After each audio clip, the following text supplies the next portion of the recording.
Devant nos yeux, la frontière israélo-libanaise à laquelle s'accroche le très fragile cessez-le-feu.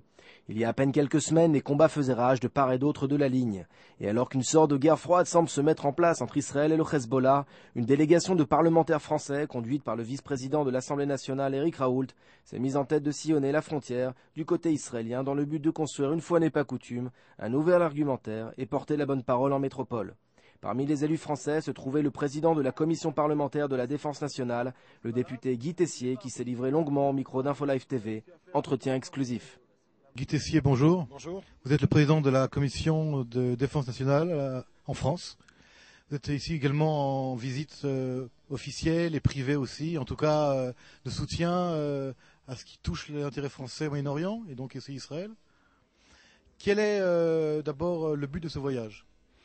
Bon, il est double. Le premier, c'est que j'étais il y a quelques semaines à peine de l'autre côté de cette frontière, très précisément à Nakoura, où se trouvent les militaires français de la FINUL. J'ai pu, à cette occasion, voir la mise en place de la FINUL 2, la FINUL renforcée. Avec d'autres mandats, d'autres compétences ? Avec d'autres mandats plus élargis, d'autres compétences, notamment le droit de circuler, une chaîne de commandement courte qui se passera in situ, c'est-à-dire sur le pays même du Liban, et plus à New York, au siège de l'ONU. Et enfin, le droit de riposter dans la mesure où nos soldats seraient attaqués, ce qui me paraît un trinôme très important.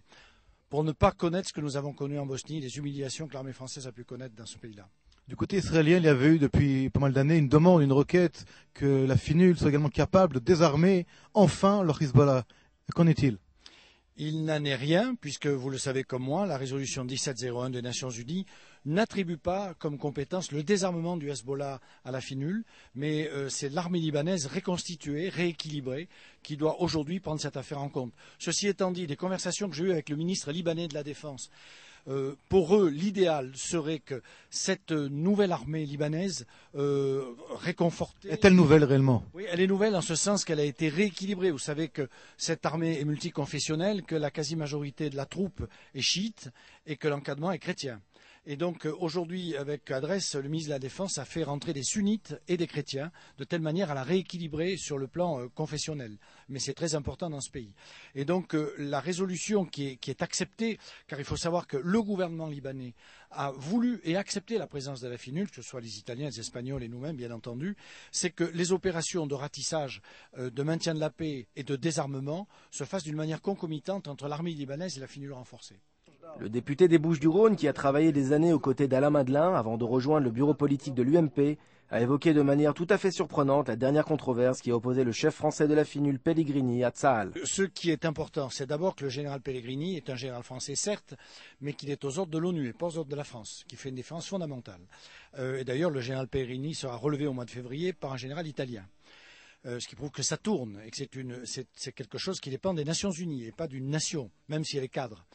Ça, c'est le premier point. Le second point, c'est vrai que l'espace aérien est violé régulièrement par l'armée de l'air israélienne. Alors, si on peut comprendre les buts, il est plus compliqué. Est-ce que vous les comprenez ? Bien sûr que je les comprends. C'est bien évidemment que je les comprends.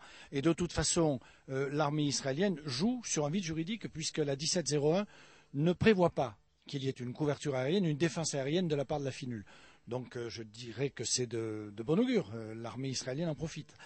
Mais il est bien évident qu'il ne faut pas non plus vouloir une chose et son contraire. En ce sens que la FINUL a un rôle qui est extrêmement ingrat, extrêmement difficile. Et lorsque j'ai rencontré les députés de la Commission de la Défense au Parlement libanais, il est bien évident que les représentants les plus réactionnaires, je dirais, c'est-à-dire notamment les représentants du Hezbollah, ils nous ont pris à partie en nous disant mais il ne faut pas que les Français, vous les Français, qui êtes des gens dont vous parlez du fait de la liberté, de l'égalité. Et donc il ne peut pas y avoir deux points de mesure. On ne peut pas condamner le Hezbollah s'il commet une incursion dans le territoire israélien et lui tirer dessus éventuellement. Et de l'autre côté, laisser l'armée de l'air pénétrer à l'intérieur du territoire libanais en violation, c'est vrai, avec le droit international. Tessier a évoqué également le sort des soldats israéliens détenus par le Hezbollah et dont l'enlèvement en juillet dernier avait embrasé la région en son entier, plongeant le Proche-Orient au cœur d'un conflit qui dépassait les enjeux israélo-libanais en impliquant la Syrie et surtout l'Iran. Je crois que les choses avancent. Le président de la République s'est personnellement impliqué d'ailleurs et très fortement. Je suis très satisfait en tout cas de tous les contacts que j'ai eus hier avec les plus hauts responsables stratégiques, politiques du domaine de la défense israélien. Nos relations n'ont jamais été aussi bonnes. Je crois que de part et d'autre, nous nous comprenons bien et que nos intérêts, au-delà de cette ligne, sont tout à fait communs et partagés. Mais vous savez, aujourd'hui, on est dans une situation qui ressemble à ces poupées russes. Il y a une toute petite poupée qui est juste là derrière, c'est le Hezbollah. À l'intérieur, il y a une poupée un peu plus grosse qui est celle de la Syrie. Et puis elle est encore plus grosse, une poupée matricielle qui, elle, est celle de l'Iran. Et donc cette espèce de triptyque est extrêmement inquiétant. Et je pense que dans cette affaire-là, nous ne voyons qu'une partie avancée d'une opération qui pourrait déstabiliser non seulement la région, mais l'ensemble du monde. Bien qu'en quête d'informations sur le terrain dans une région complexe, le député a fait preuve néanmoins d'un certain pragmatisme géopolitique, en se laissant volontiers aller à une juste métaphore, celle des poupées russes.